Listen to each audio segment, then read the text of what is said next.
பிள்ளைகளா எல்லாரும் கவனிங்க.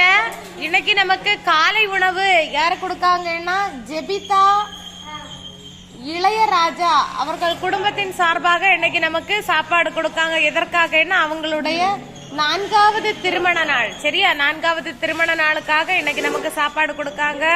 அந்த குடும்பத்தை தேவனை ஆசீர்வதிக்கணும். அவங்க கொஞ்சம் லேட்டா வருவேன்னு சொல்லியிருக்காங்க. சரி, அதனால நம்ம வீடியோ எடுக்கோம். நிறைய பேருக்கு ஆசீர்வாதமான குடும்பமா அவங்க வாழணும். அவங்க தேவைகளை எல்லாம் ஏசப்பா குறித்த நேரத்தில் அவங்களுக்கு நிறைவேற்றி கொடுக்கணும்னு சொல்லி எல்லாரும் ப்ரேயர் பண்ணுவோமா? எல்லாம் முழங்கால் படுங்கப்பா, சேர்ந்து ப்ரேயர் பண்ணுவோம்.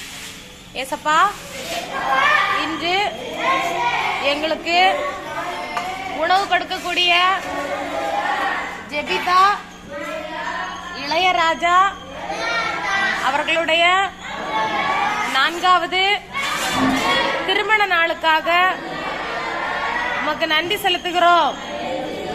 அவர்களை இதுவரையிலும் சுகமாக பாதுகாத்தீர். அதற்காக உமக்கு நன்றி.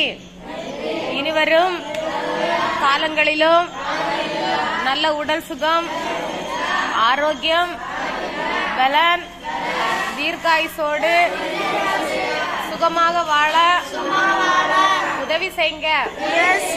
அவர்கள் எங்களுக்கு கொடுத்த இந்த உணவிற்காக நமக்கு நன்றி செலுத்துகிறோம். இந்த உணவின் பலனை உம்மிடத்திலிருந்து அதிகமாக அவர்கள் குடும்பம் திரும்ப பெற்றுக்கொள்ள உதவி செய்யுங்க. அவர்கள் செய்கிற வேலைகளை ஆசீர்வதித்து கொடுங்க. நாங்கள் அனைவரும் அவர்கள் குடும்பத்தை ஆசீர்வதிக்கிறோம். இயேசுவின் நாமத்தில் பிதாவே, ஆமென்.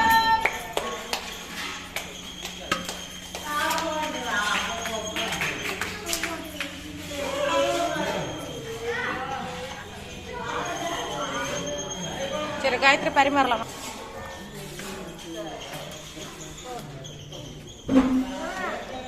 ஒரு ஆளு இட்லி வைக்க வாங்க. ஏமா, யாரு இட்லி வைக்க வரா? நீ காலை வச்சுட்டீங்களே.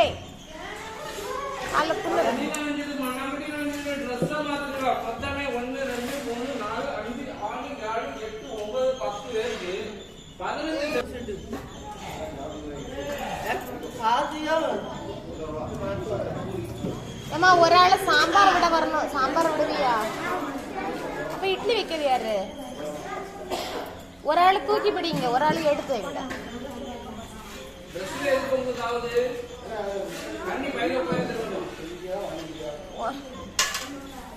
ஒரு ஆளு தூக்கு. நீ தூக்கி வச்சு, நீ வை. அவள்கிட்ட கேள. ரெண்டு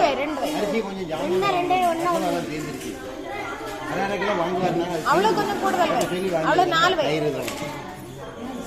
4 வை. அவன் 4 சாப்பிடுவான்.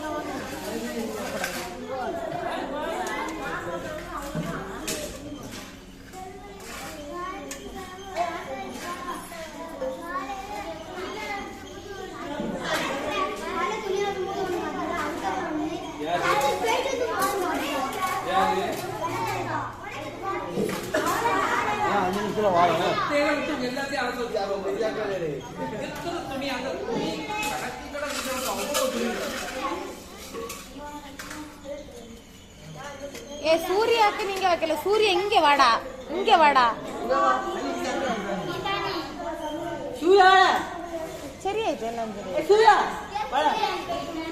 விஜய்க்கு மட்டும் வைக்கண்டானா? சட்னி வைக்கலாம். காய்ச்சல் சரியாயிட்டு தானே. அம்மா, எல்லாரும் அவங்களுக்கு ஒரு தேங்க்யூ சொல்லிடலாமா?